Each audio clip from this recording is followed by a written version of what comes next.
Greetings, it's MaxoDiddly, and today I'm going to be showing you how you can make a quick noise texture in Paint.net for free.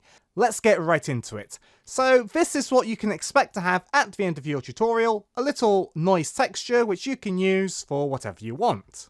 For example, in Unity, I have got a little heat distortion effect, and I'm using a noise texture I generated in Paint.net for this effect, and as you can see, it looks alright.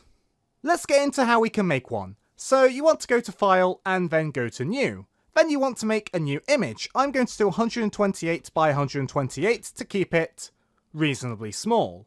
Then click on OK. If your image isn't just a white box, you need to go to the Fill tool and fill it with white. Next, we're going to want to zoom in a little bit so we can see the effect generate as we go through some settings. Then you want to go up to Effects, then go to Noise, then go to Add Noise. And we'll move this to the side. And firstly, we got an intensity slider. How intense do we want the noise to be? So if it's on 0, there's nothing. 100 is quite a bit. It depends how much randomness you want for your noise texture. We'll go for 100. Next we have color saturation. We could go to 0 for pure black and white. We could go to 400 for this, which might hurt your eyes if you look at it for too long. Or we can go somewhere in the middle.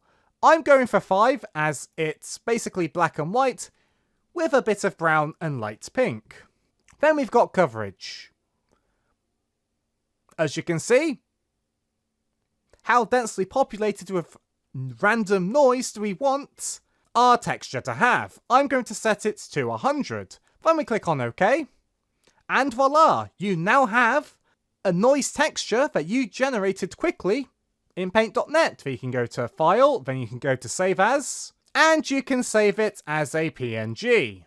Thanks for watching this quick tutorial, and if you want to see this being used for something, check out this Unity tutorial on how to make a heat distortion effect. Thanks for watching.